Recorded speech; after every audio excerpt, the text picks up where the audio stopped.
오늘 본 말씀을 통해서 그리스도의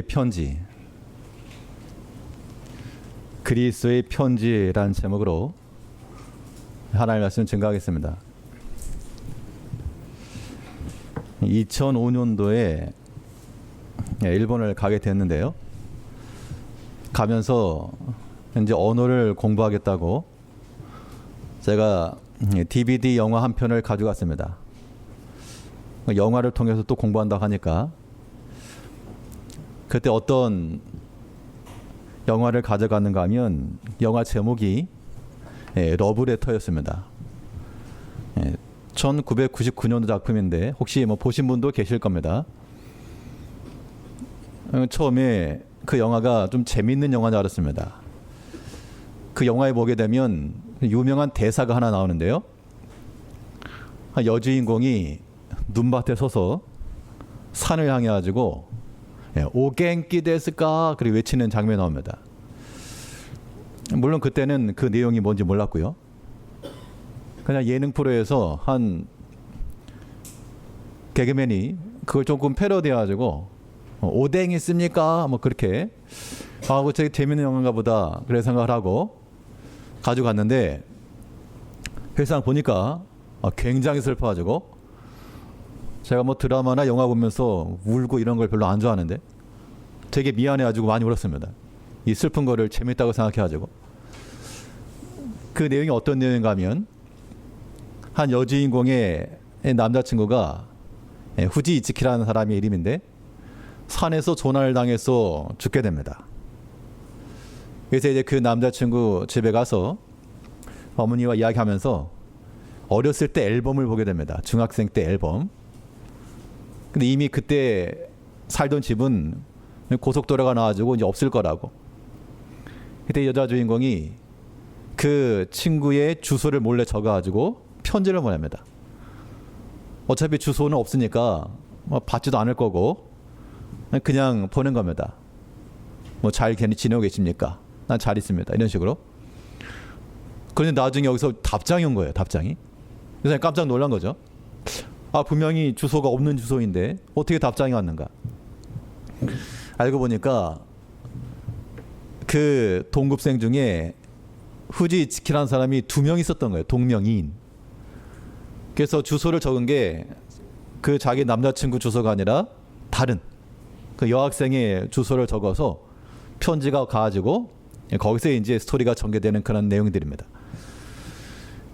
편지라고 하면 오늘날 우리가 우체국에 가지고 우표 붙이고 편지 쓰는 경우는 많지 않겠지만 이 편지라고 하는 것에 있어서 중요한 것은 먼저는 내용이고요. 메시지가 중요하고 그 다음에 전달입니다. 어떻게 전달되는가라고 하는 게 중요합니다. 오늘 본문을 보게 되면 바울 사도가 말하기를 너희는 그리스도의 편지라. 그럼 그리스도의 편지다라고 말할 때도 당연히 이 편지를 보내신 자가 있을 것이고 발신자가 있을 것이고 그 편지를 받는 수신자가 있을 것이고 또 그 서신을 전달하는 전달자가 있을 겁니다. 그러면 우리가 그리스도의 편지들로서 이 땅 가운데서 하나님의 뜻을 나타낼 수 있는 그러한 사람들로 살아가기 위해서 우리가 어떠한 조건들을 갖출 것인가. 그리스도의 편지로서의 조건, 오늘 본 말씀을 통해서 살펴보도록 하겠습니다.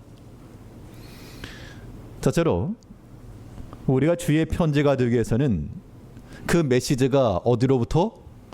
주께로부터. 그 발신처가 주께로부터 와야 됩니다. 우리를 향하여 말씀하시는 그 하나님의 말씀과 그 음성이 하나님께로부터 왔다라고 하는 것을 믿는 백성들은 그 말씀을 대하는 자세가 어떠할 것인가? 당연히 겸손하게 받으셔야죠. 그러므로 우리가 그리스도의 편지로서 살아간다라고 하는 것, 하나님 말씀을 읽을 때나 대할 때나 참으로 겸손한 마음으로, 이거는 내 편지 아닙니다. 내가 쓰는 편지가 아니라 그리스도의 편지를 하였으므로 그 그리스도의 뜻이 우리 가운데 온전히 임할 수 있도록 우리는 그의 말씀을 겸손히 잘 받아야 됩니다. 본문 3장 3절 말씀에서 너희는 우리로 말미암아 나타난 그리스도의 편지니 오직 살아계신 하나님의 영으로 한 것이며 이 그리스도의 편지라 하였고요. 하나님께서 기록하신 말씀이다. 여기서 그리스도의 편지라고 하는 것은 문자를 말하는 건 아니고 우리 성도의 삶을 가리키는 겁니다. 세상에는 세 종류의 성경이 있다고 그러죠. 첫 번째 성경은 기독교인들이 보는 성경이고, 그리고 보고 있는 성경이고, 또 두 번째는 기독교인들과 비기독교인들이 볼 수 있는 성경이 있는데, 그거는 책은 아니고 자연 만물, 저 우주를 보아라, 하늘을 보아라, 꽃들을 보아라, 새들을 보아라, 나무를 보아라, 이 모든 것들을 보고 참으로 하나님의 하나님의 능력과 오묘하심과 그걸 알 수 있다. 자연 계시입니다. 또 어떤 성경이 있는가 하면 믿지 않는 비기독교인들이 볼 수 있는 성경이 있는데, 그 성경이 바로 성도의 삶, 그리스도의 편지라고 하는, 우리 신앙대의 삶이라고 하는 것이 믿지 않는 비기독교인들이 보고 읽을 수 있는 그러한 성경이라는 겁니다. 그러면 우리가 그리스도의 편지로서 우리가 믿지 않는 자들에게 보여주는 그러한 하나님의 거룩한 성경으로 걸어다닌 성경들이죠. 그러려면 우선으로 전제할 것이 하나님의 말씀을 우리가 겸손히 잘 받으셔야 된다. 왜 그럼 우리가 하나님의 말씀을 잘 받고 그 말씀 가운데 가야 될까? 우리 삶 가운데서 이루시는 모든 일들은 비록 우리가 살아가는 행실이지만, 운동장에서 실제로 경기에 뛰는 선수들은 손흥민과 같이 축구 선수들이죠. 현역 선수들이지만 그 모든 전략과 작전과 이 운영들은 벤치에서 나오는 겁니다. 그걸 당연히 감독이 사인을 잘 봐야죠. 우리의 이 땅에서 마치 다름질하는 그러한 경주자와도 같다면, 내가 사는 내 인생이지만 또한 내 삶 가운데 역사하시는, 나를 향하여서 사인을 보내시는 그 벤치, 하나님께로부터 오는 메신저를 우리가 잘 받아야 한다는 겁니다. 그 이유는 무엇인가 하면, 하나님께서는 모든 것을 선하고 아름답게 하나님의 거룩한 때에 그 일들을 이루실 것이기 때문에, 우리가 그 때를 이해하고 그 때에 대응하기 위해서라도 하나님의 말씀을 항상 듣고 받고 기대하려 한다는 겁니다. 내 생각이 좋지 않다고 해서 하나님 뜻이 아닌 게 아닙니다. 내가 원치 않은 결과가 있다고 해서 이거 실패다라고 말할 수 없다는 겁니다. 전도서 3장 11절 말씀에 하나님이 모든 것을 지으시되 때를 따라 아름답게 하셨고 또 사람에게 영원을 사모하는 마음을 주었느니라. 그러나 하나님이 하시는 일을 시종을 사람으로 측량할 수 없게 하셨도다. 하나님께서 모든 것을 때를 따라 아름답게 하셨다.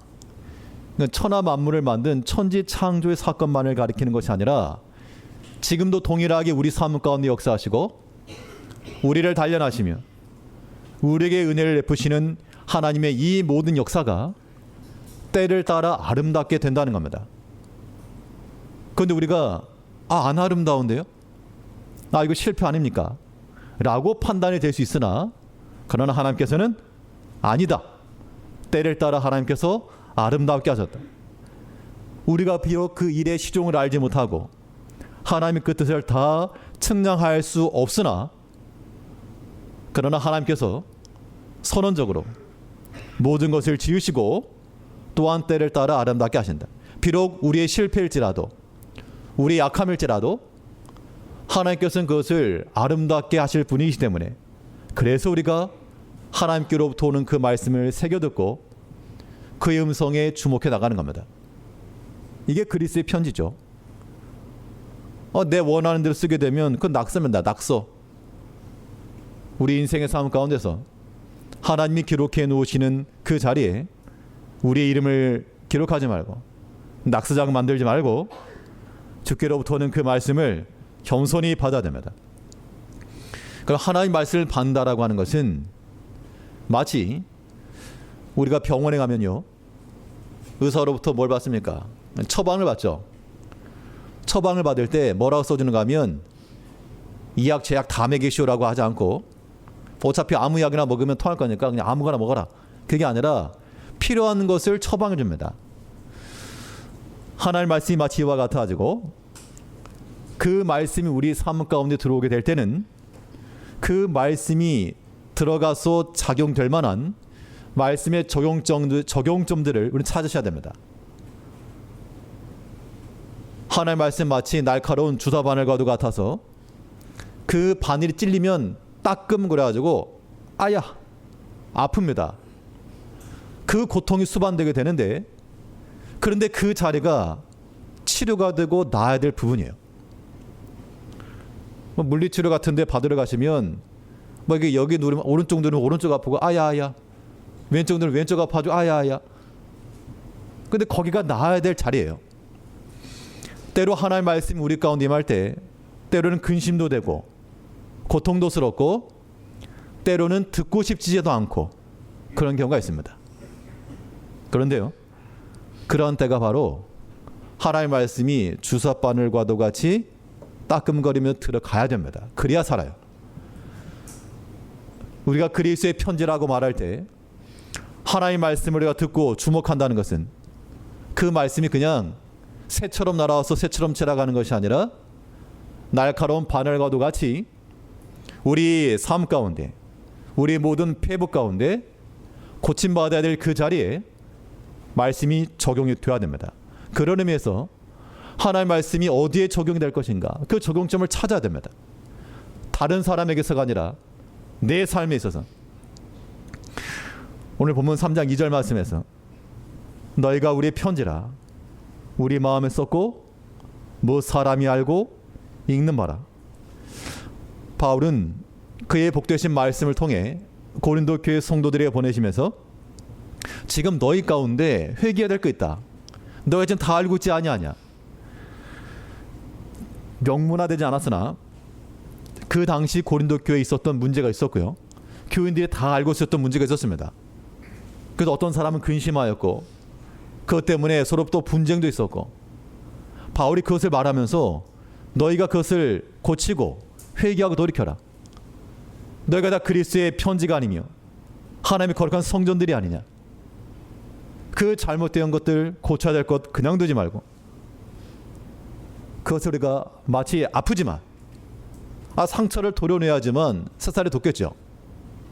그런 마음을 가지고 우리가 하나님의 말씀을 들을 때에는 귀를 닫지 마시고요. 제일 안 좋은 케이스가 어떤 케이스인가 하면 하나님의 말씀이 나에게 감동이 안 된다, 뭐 그 정도면 양반이고 아예 귀를 닫아버리는 경우가 있습니다. 말씀이 좋고 나쁘고를 떠나가지고 아예 듣기 싫을 때가 있어요. 사실 뭐 하나님의 말씀이 싫어서라기보다도 목회자의 관계 때문이겠죠. 학생들이 선생님 싫으면 공부하기 싫어하는 것처럼 같은 이치가 될 것인데, 성도들 가운데 그런 분들이 있다 그러는 것은 굉장히 아픈 겁니다. 아픈 거. 우리가 우리의 영적 강건함을 위해서라도 우리 하나님의 말씀 들어야 됩니다. 억지로라도 들어요. 억지로라도. 내 마음속에서부터 거절감, 반발심 이런 거 있잖아요. 그거 굉장히 큰 시험들입니다. 방치해서 안 됩니다. 그 말씀을 듣고 우리 마음 가운데 변화가, 변화가. 그 변화라고 하는 것은 이 두 가지 방식으로 일어날 수가 있죠. 하나님의 말씀 우리 가운데 들려질 때 어떤 반응이 일어나는가 하면, 하나는 긍정적 측면에서 참으로 그러하다. 그래서 우리 마음이 뜨거워질 때가 있고요. 또 한편으로는 바르게 하지 못하였던 것들에 대해서 하나님의 말씀이 치시니까 우리 양심의 가책이 되어 찔림이 되는 경우도 있습니다. 이 양쪽 다 하나님께서 우리에게 말씀하시는 거예요. 우리가 그리스도의 편지라 함은 우리 가운데 주시는 그 말씀이 냉랭해서 안 됩니다. 하나님 말씀 들을 때 그냥 그런가 보다 해서가 아니라 우리 마음 가운데는 울림이 있거나 뜨거운 울림이 있거나 아니면 아픈 찔림이 있거나 아무튼 둘 중에 하나가 있어야 됩니다. 제일 안 좋은 거는 팔짱 끼고 반발하는 거. 이건 우리 신앙에 도움이 될 수 없어요. 누가복음 24장 32절 말씀에 우리에게 말씀하시고 우리에게 성경을 풀어주실 때 우리 속에서 마음이 뜨겁지 아니하더냐고. 우리가 그리스도의 편지로 살아간다 했을 때 가장 좋은 문장입니다. 그리스도의 명문장이라 함은 하나님 말씀으로 인하여서 우리 마음 가운데 설렘이 일어나고 그 말씀에 의해서 다시 한번 믿음의 결단이 일어나고 마음이 또한 뜨거워지며 또 한편으로는 어찌할꼬 하나님께서 말씀하신 것에 대하여 다윗이 그랬던 것처럼 내가 바로 그 사람이다. 당신이 그 사람이요 했을 때 주의 종이 범죄하였나이다. 회개하고 돌이키게 되면 우리는 하나님의 뜻을 기록한 그리스도의 편지가 된다는 겁니다. 우리는 우리 성도의 개개인의 삶은 믿지 않는 자들에게서는 걸어다니는 성경책과도 같은 겁니다. 그런 의미에서 우리가 하나님의 말씀을 겸손히 잘 받으시고 그 말씀에 적용이 될 부분을 찾아 거기에 주사바늘 콕 따끔거려도 아파도 목회자로서 그런 경우 많이 있습니다. 하나님의 말씀에 대해서 내 자신이 먼저 바로 서야 되고 그렇게 하지 못할 경우에 아무런 의미가 없으니까 그럴 때마다 참 무기력해질 때도 있고 이 부족함을 느끼기도 하지만 근데 그 말씀이 우리 가운데 와서 적용만 되면 사는 거죠. 소성되니까. 우리 모든 성도들도 주께로부터는 그 발신된 말씀을 잘 받으시고 기록하여 그리스도의 편지 정체성을 잃지 않는 성도님들 되시길 바라겠습니다. 둘째로 이 그리스도의 편지가 될 조건이라고 하는 것은 이 전달이면 전달. 그리스도께로부터 나온 말씀을 성령께서 전달하여 우리 가운데 기록하신다. 그래 우리 마음속에는 성령의 내적 증거들이 항상 있어야 됩니다. 그리스도의 편지니까 그 필체며 그 모든 사상이며 그 모든 내용들이 성령께서 증거하시는 바가 되어야 된다. 본문 3절 다시 보시게 되면 너희는 우리로 말미암아 나타난 그리스도의 편지니 오직 살아계신 하나님의 영으로 한 것이며 이 그리스도의 편지인데 하나님의 영으로 하였다. 즉 하나님의 영으로 기록한 것이면 그 영에 하나님의 영이 우리 가운데 고스란히 남아있다 그런 얘기입니다. 그러면 성령 하나님의 영은 어떤 하나님이십니까? 그 영은 질서의 하나님이시요 화평의 하나님이시며 감사와 영광과 은총의 하나님이시죠. 그 하나님의 영이 우리 가운데 그의 말씀을 전달하셨다는 것은 우리 속에도 똑같은 게 있는 겁니다. 우리 마음의 평안과 질서와 감사와 하나님을 향한 넘치는 그러한 기쁨과 이러한 내적 증거들이 우리 가운데 있어야 돼요. 즉 세상 가운데 복잡한 삶을 살지라도 우리 마음속은 어떠한 법을 받아? 생명의 성령의 법의 지배를 받아 우리가 안도하며 요동치 않으며 그러한 평정심의 마음을 가지고 살아간다는 겁니다. 그래서 바울은 말하기를 로마서 8장 2절 말씀에서 이는 그리스도 예수 안에 있는 생명의 성령의 법이 죄와 사망의 법에서 너를 해방하였습니다. 생명의 성령의 법이 우리 가운데 작동하게 되면 죄와 사망에서 해방하였다. 해방되었다라고 하는 것은 더 이상 얽매이지 않는다 그런 얘기입니다. 우리가 죄만 이 땅 가운데 살아가면서 그 세상의 미혹 가운데 사단의 그 규계 가운데 우리가 빠지지 아니하고 우리의 마음이 날마다 생명 가운데서 생명의 성령의 법이 해방하였다는 얘기는 그 법 아래 있다는 겁니다. 그러므로 우리가 그리스도의 편지로 하나님의 뜻을 전달하는 그러한 살아있는 주의 성경책들로 살아가시려면 우리 마음속에 누가 범접할 수 없는 그러한 성령의 내적 증거요, 그 생명의 법이 우리 육체를 지배를 해야 됩니다. 이게 본질인 거죠. 본질. 우리 신앙인들에게 있어서의 본질인 겁니다. 그런데 이 본질이라고 하는 것이요, 우리 그냥 어떤 생각을 하기 쉬운가 하면 아예 본질이 중요하지 형식이 중요하냐. 예, 그 말이 맞습니다.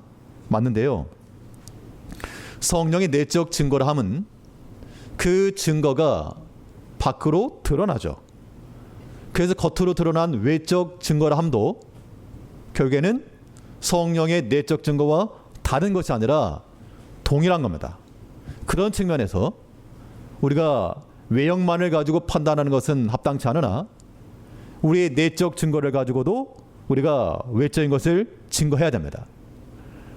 그래서 우리는 성령이 내적 증거를 가지고 있을 뿐만 아니라 이것이 드러나야 돼요. 그럼 우리가 성령의 내적 증거를 지니고 있다라고 하는 것이 어떻게 확증되는가? 갈라디아 5장 22절 말씀에서는 오직 성령의 열매는 사랑과 희락과 화평과 오래 참음과 자비와 양성과 충성과 온유와 절제니. 그러니까 겉으로 드러나가지고 뭐 즐거워한다, 오래 참는다, 그 자체만을 가지고 뭐 성령의 사람이라 이렇게 판단할 수도 없지만요. 왜냐하면 외식적으로 행할 수도 있으니까.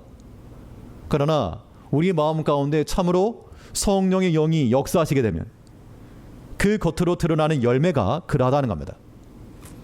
그걸 우리는 어떻게 할 것인가? 우리는 겉으로 드러나는 이 면들도 우리의 신앙적 본질이다라고 생각하시고 항상 염두에 두시면서 우리가 신경 써야 됩니다. 예수님께서 말씀하시기를 사람이 겉으로 드러나는 것은 그 속에 있는 것이 나오는 것이다 라고 말씀하셨죠. 마태복음 12장 35절 말씀에서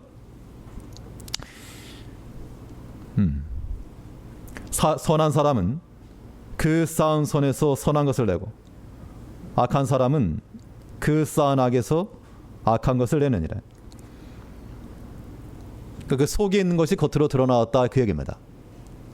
그러니까 결국에는 우리에게서는 그 하나님을 아는 성령의 증거들이 나타나는 게 중요한데 우리 속에 쌓여있는 것에 나오니까 먼저는 우리 속에 하나님의 것으로 싸워야 되고요.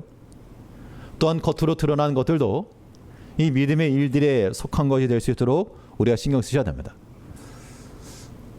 어떤 학생이 지각을 했습니다. 그럼 지각할 수 있죠. 그럼 지각했다고 해가지고 너 인생 그렇게 살다 망한다 그렇게 말할 수 없습니다.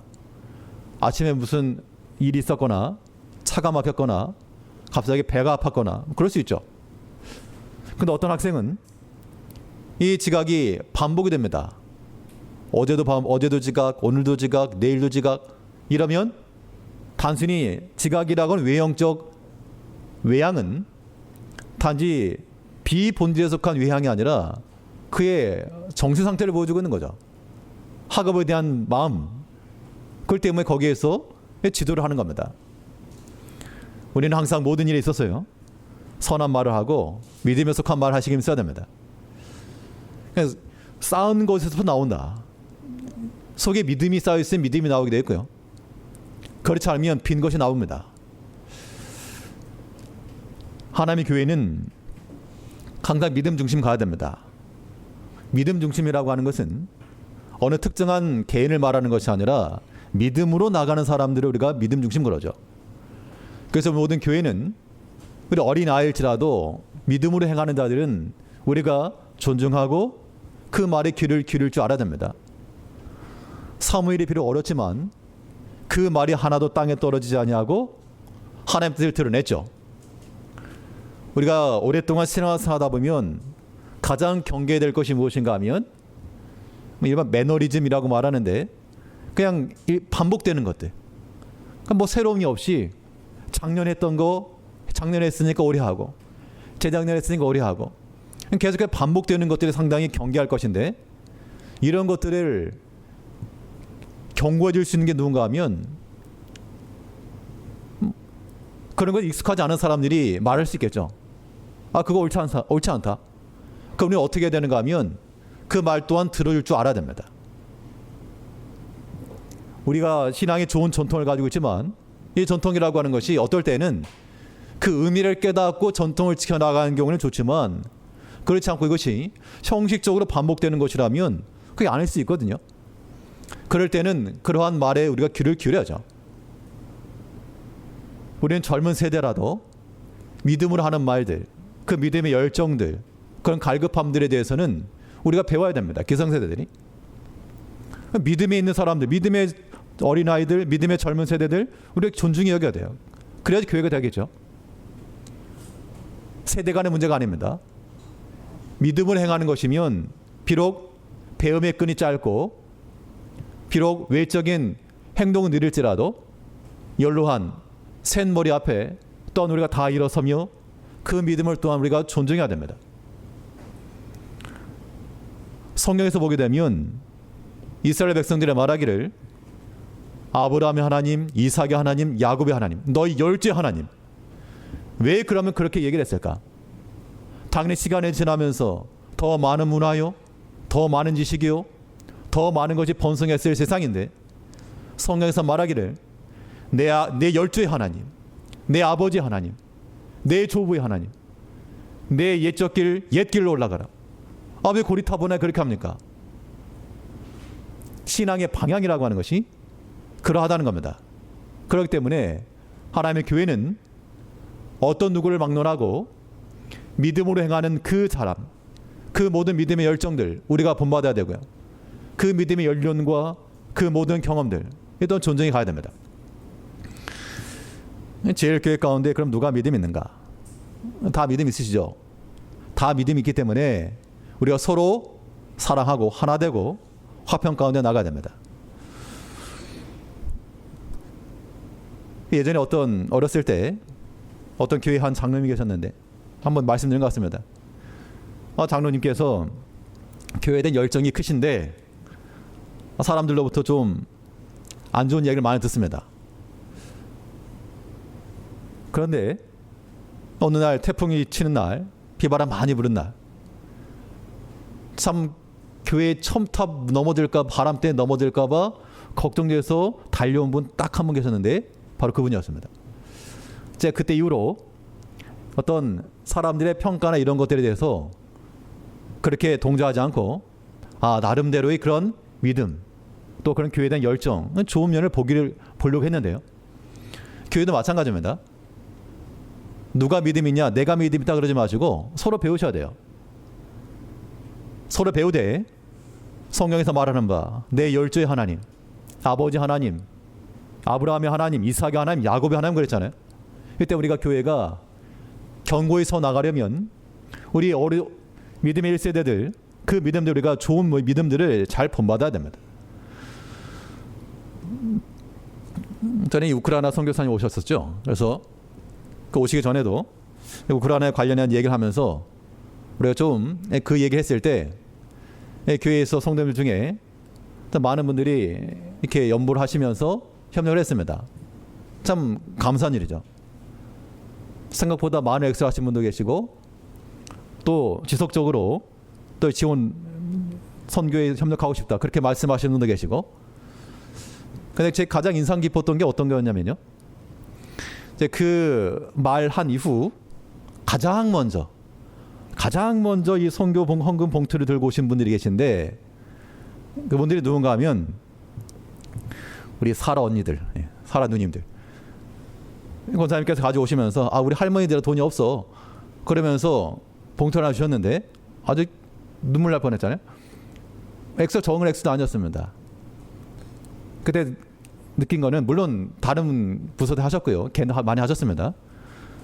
가장 먼저 이렇게 하는 거 보고 이 믿음의 반응성 봐라. 이게 뭐 손흥민급이네. 믿음에 있어서도 제가 이런 말 들었어요. 귀신도 나이 든 귀신 났다고 그런 말이 있다는데 확실히 이 믿음에 있어서 우리 어르신들의 믿음 이거 젊은 세대는 본받아야 됩니다. 본받을 거 본받고 또 새로 개선할 걸 개선해 나가고, 하나님의 교회가 굳건히 서 나가려면 이러한 믿음의 연속성들이 반드시 있어야 됩니다. 성령께서 우리 안에서 기록하시는 그 말씀은 성령의 내적 증거와 더불어 외적 증거도 드러나야 됩니다.